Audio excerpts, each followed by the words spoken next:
Hey friends, welcome to exam आसाने। और आज के इस पाइथन वीडियो में हम फंक्शंस को थोड़ा एक्सटेंडेड वर्जन में सीखेंगे। तो पिछले वीडियो में हमने देखा था कि फंक्शन क्या होता है, तो आज के वीडियो में हम जानेंगे कि आर्ग्स एंड क्वार्क्स क्या होता है। तो ये थोड़ा एडवांस लेवल है, तो मैं चाहता हूँ कि थोड़ा सा एडवांस तो करना ही पड़ेगा अभी, तो वक्त आ गया है।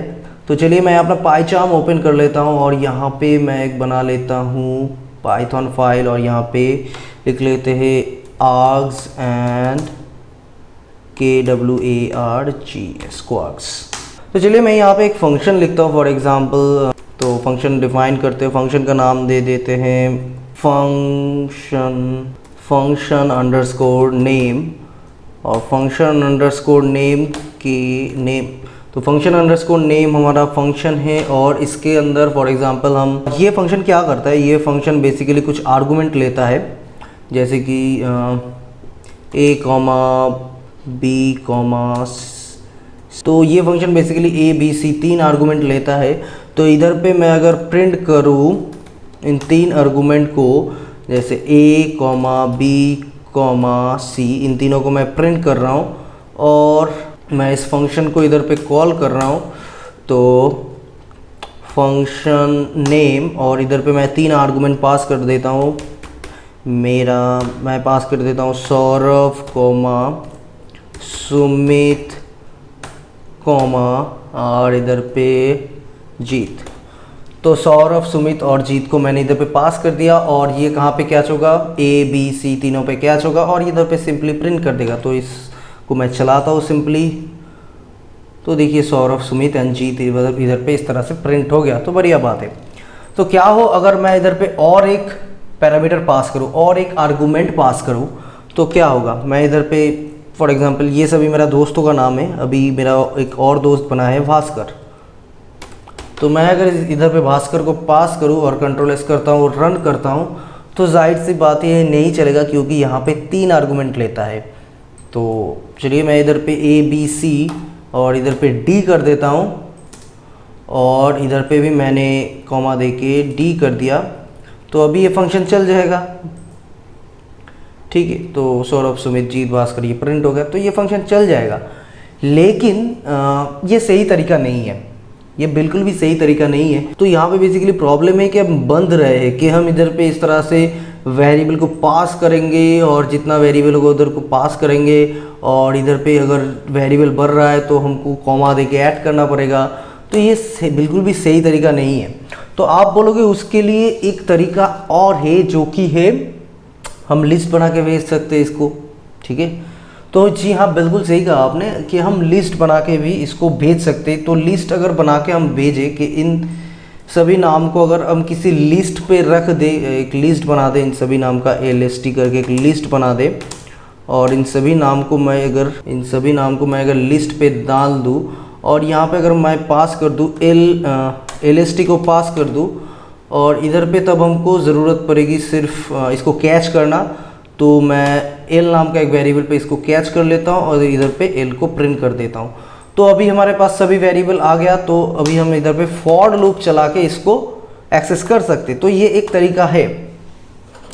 लेकिन क्या हो, मैं यहाँ पे बताने जा रहा हूँ कि आपको आर्ग्स एंड क्वार्क्स क्या होता है, ठीक है। तो इसको मैं थोड़ा कंट्रोल Z कर लेता हूँ। तो क्या हो, मैं लिस्ट ना बनाऊँ, मैं ऐसे ही पास करना चाहता हूँ, ठीक है। तो मैं कुछ इस तरह से कर सकता हूँ कि मैं इधर पे लिखूँगा *ARGS, और इसको लिखने के बाद मैं इधर पे इसको ARGS को इधर पे प्रिंट कर दूँगा, ठीक है। कंट्रोल S करते हैं और इसको रन करते हैं, तो देखिए ये प्रिंट हो गया। लेकिन यहाँ पे जो बात आता है कि ये जो प्रिंट हुआ है ये सब हर वक्त ऐसे टपल जाता है। तो अभी यहाँ पे पहले तो ये बता दूँ कि अभी यहाँ पे मैं कितना भी नाम ऐड करूँ, फॉर एग्जांपल राम ऐड करता हूँ और इसको रन करता हूँ, तो कोई फ़र्क नहीं पड़ता। आप कितना भी नाम मैं इधर पे अभी ऐड कर जाऊँ, क्या करूँ, तो इधर पे सभी वैल्यूज़ को ये कैच कर लेगा। और यहाँ पे मैं अगर एक फॉर लूप चलाता हूँ, सिंपली मैं अगर एक फॉर लूप चलाता हूँ फॉर आइटम इन ARGS, और यहाँ पे मैं प्रिंट कर देता हूँ आइटम को। तो इसको रन करते हैं, तो देखिए यहाँ पे सभी नाम इस तरह से प्रिंट हो गया। लेकिन इधर पे जब आप ARGS यहाँ पे स्टार लगा के जो हमने लिखा है, तो उसका मैं अगर टाइप प्रिंट करूँ, मैं अगर प्रिंट करना चाहूँ टाइप ऑफ ARGS, तो देखिए यहाँ पे आप क्या दिखेगा, तो यहाँ पे आपको दिखेगा ये एक टपल जा रहा है। तो जब भी आप इस तरह से ARGS करके कुछ वेरिएबल को कैच करोगे, कोई भी चीज़ को कैच करोगे, तो वो एज ए टपल जाता है, ठीक है। तो आप इसको एज ए, मैं अगर लिस्ट की तरह भेजना चाहता हूँ, मैं अगर इसको एज ए लिस्ट भेजूँ कि मेरे पास ये लिस्ट है और LST नाम का एक लिस्ट है, और मैं अगर इस LST को भेजना चाहूँ इधर पे, अगर इस तरह से भेजता हूँ LST, तो भी ये चला जाएगा, कोई प्रॉब्लम नहीं होगा। लेकिन जब मैं इसको लिस्ट बना के भेज रहा हूँ, तो लिस्ट बना के भेजने के टाइम भी इधर पे भी मुझे स्टार लगाना पड़ेगा। तो इधर पे मैं कैच कर रहा हूँ जब, तो इधर पे इस आर्गूमेंट के आगे मैं स्टार लगा रहा हूँ, तो इधर पे भी मुझे स्टार लगाना पड़ेगा, ठीक है। तो यहाँ पे अभी मैं कंट्रोल रन करता हूँ, तो देखिए यहाँ पे अभी सही से प्रिंट हो रहा है। तो ये एज ए टपल कैच हो रहा है, और यहाँ पे मैं इसको, आप यहाँ पे इसको टपल कर दो, यहाँ पे इसको टपल कर दो और इसको भेजो, तब भी ये एज ए टपल ही जाएगा, और आप इसको लिस्ट भेजो तब भी ये टपल जाएगा, ठीक है। तो ये कैच जो होता है ये एज ए टपल कैच होता है। तो क्या हो कि मैं इस लिस्ट के साथ एक नॉर्मल आर्गूमेंट भेजना चाहता हूँ, मतलब फॉर एग्जांपल एक मेरे पास स्ट्रिंग है और उस स्ट्रिंग पे कुछ लिखा हुआ है I am a good boy, कुछ ऐसा स्ट्रिंग है, और स्ट्रिंग को मैं भेजना चाहता हूँ। तो क्या मैं भेज सकता हूँ? जी हाँ, str भेज दीजिए। ये एक नॉर्मल आर्गूमेंट है, और यहाँ पे आप कैच कर लीजिए। मैं कैच कर इस नाम का वेरिएबल पे इसको कैच कर लेता हूँ, और यहाँ पे मैं इसको प्रिंट भी कर सकता हूँ। इसको मैं as a normal argument print कर देता हूँ। तो ये देखिए, ये जो एस है, I am a good boy, ये हमारा प्रिंट हो गया। यहाँ पे और एक चीज़ मैं बता दूँ कि अगर मैं इसका जो ऑर्डरिंग है वो मैं चेंज कर देता हूँ, मतलब पहले आर्स को भेजूँ और फिर str को भेजूँ, तो क्या ये हो सकता है? तो यहाँ पे भी मैं ऑर्डरिंग चेंज कर रहा हूँ।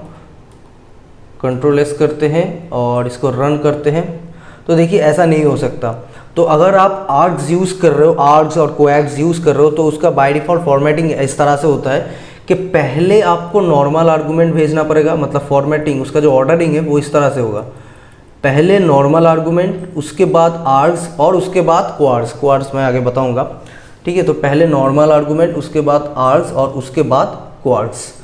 तो यहाँ पे और एक चीज़ मैं बता दूँ कि क्या होता है कि अगर आप यहाँ पे आर्ग्स यूज़ नहीं कर रहे हो सकता है कि आप लिस्ट नहीं भेज रहे हो, तो इसको कंट्रोल S करते हैं और रन करते हैं। देखिए यहाँ पे कोई एरर नहीं दे रहा है। तो आर्ग्स और क्वार्ट्स का यूज़ करने का मैं यही फ़ायदा है कि अगर हम कुछ भेज रहे हैं, आर्ग्स वैल्यू भेज रहे हैं, तो यहाँ पे कैच होगा, अगर नहीं भेज रहे हैं तो कैच नहीं होगा, ठीक है। तो यही फ़ायदा है। और यहाँ पे आर्ग्स आप कुछ भी दे सकते हो, कुछ भी नाम आप दे सकते हो इधर पे। तो जो ऐसा नहीं है कि आपको ARGS यूज़ करना पड़ेगा, ये बस ऐसा एक कन्वेंशन है, जस्ट यूज़ होता आ रहा है, इसलिए सभी लोग यूज़ करते हैं। तो आप कुछ भी नाम इधर पे यूज़ कर सकते हो। मेन फ़ायदा ये, अगर आप भेज रहे हो तो ठीक है, नहीं भेज रहे हो तो भी आपका प्रोग्राम जो है वो कोई एरर नहीं देगा। तो चलिए अभी बात करते हैं कि क्वार्ट्स क्या होता है। मैं थोड़ा कमेंट कर देता हूँ इन सभी लाइन्स को, और इस चीज़ को मैं थोड़ा कॉपी करता हूँ, और ये इधर पे एक प्रिंट करता हूँ कि प्रिंट, और इसके अंदर मैं अगर कुछ इस तरह से वैल्यूज़ भेजूँ कि की वैल्यू पेयर में वैल्यूज़ भेजता हूँ मैं अगर इस तरह से भेजूँ कि फॉर एग्जांपल मैंने कुछ नाम दिया है, F1 = सौरभ, और इधर पे F2 = सुमित, और इधर पे F3 = जीत, और इधर। तो मैं अगर इस तरह से भेजूँ, या प्रिंट नहीं, यहाँ पे फंक्शन को कॉल करता हूँ मैं, फंक्शन नेम। तो फंक्शन नेम के अंदर मैं अगर इस तरह से भेजूँ और यहाँ पे क्वार्ट्स देके उसको एक्सेस करना चाहूँ, यहाँ पे डबल क्वार्ट्स को एक्सेस करने के लिए आपको डबल स्टार और यहाँ पे लिखिए KWARGS। अगेन आप नाम कुछ भी दे सकते हो, कोई फ़र्क नहीं पड़ता। तो फिलहाल तो मैं ये नॉर्मल वेरिएबल हटा रहा हूँ, लेकिन जो वेरिएबल आप पास करोगे उसका कन्वेंशन होना चाहिए, पहले नॉर्मल आर्गूमेंट, उसके बाद आर्ग्स, उसके बाद क्वार्ट्स, अगर आप तीनों यूज़ कर रहे हो तो यहाँ पे मैंने इस तरह से क्वार्ट्स भेजा। तो ये एक्चुअली आप डिक्शनरी की तरह सोचो कि एज ए डिक्शनरी आया है। तो यहाँ पे आप क्या करोगे, की कॉमा वैल्यू पेयर में आप ले लोगे, और इधर पे आप लिख दोगे इन क्वार्ट्स KWARGS, ठीक है। और उसके बाद आप क्या करोगे, टी कॉमा वैल्यू को मैं इधर पे प्रिंट कर दूंगा। ठीक है, तो देखिए ये प्रिंट हो जाएगा F1 सौरभ, F2 सुमित, इस तरह से सभी लोग प्रिंट हो जाएंगे। अच्छा यहाँ पे मैंने डॉट आइटम्स नहीं लगाया, तो डॉट आइटम्स लगाना पड़ेगा, जैसे डिक्शनरी में हमको लगाना पड़ता है, आपको पता है ये डिक्शनरी का ही सिंटैक्स है। तो इसको अब रन करते हैं, तो देखिए F1 F2 F3 इस सभी का वैल्यू इस तरह से की वैल्यू पेयर में आ गया।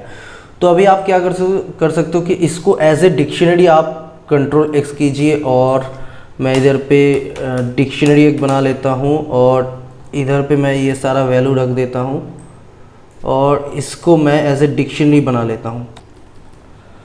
तो इसको मैंने एज ए डिक्शनरी बना लिया। अब डिक्शनरी को मैं अगर भेजता हूँ इसके अंदर, तो हमको लगाना पड़ेगा डबल स्टार और लिखना पड़ेगा DIC।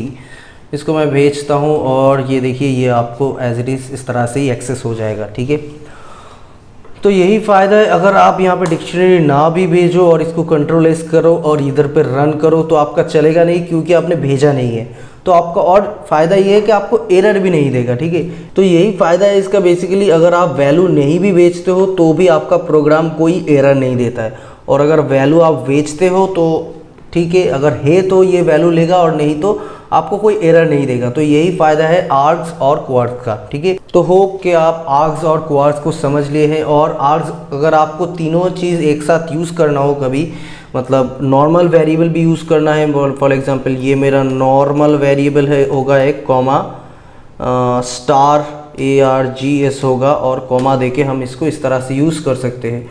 तो आर्ग्स और क्वार्ट्स के साथ इस तरह से आप नॉर्मल लिख दो, इस तरह से आप कुछ लिख दो, और यहाँ पे आप कुछ भेजो और ना भेजो। यहाँ पे सर सिर्फ देखिए मैं सिर्फ डिक्शनरी को भेज रहा हूँ, तो यहाँ पे मैं रन करता हूँ, तो यहाँ पे एरर देगा, क्योंकि मुझे यहाँ पे बताया जा रहा है कि एटलीस्ट 1 नॉर्मल आर्गूमेंट चाहिए। तो यहाँ पे मैं str नाम का एक नॉर्मल आर्गूमेंट भेज देता हूँ कॉमा देके। तो कंट्रोल S करते हैं और इसको रन करते हैं, तो देखिए हमारा दिया जाएगा। तो मतलब आर्ग्स क्वार्ट्स आप नॉर्मल आर्गूमेंट के साथ भी इस तरह से यूज़ कर सकते हो। तो होप कि आपको कॉन्सेप्ट समझ में आया है कि आर्ग्स एंड क्वार्ट्स का आप कब यूज़ करोगे, और कुछ समझ में नहीं आया है तो प्लीज़ हमको कमेंट करके बताना मत भूलना। तो थैंक यू सो मच दोस्तों वीडियो को देखने के लिए, और चैनल पे आप नए हो तो प्लीज़ सब्सक्राइब कर लेना, और सब्सक्राइब करने के बाद जो बेल आइकन आएगा उसे भी प्रेस कर देना, ताकि इसी तरह का वीडियोज़ आपको मैं प्रोवाइड कर सकूँ और आपके पास नोटिफिकेशन भी जाए। ठीक है, तो चलिए मिलते हैं नेक्स्ट पाइथन वीडियो में।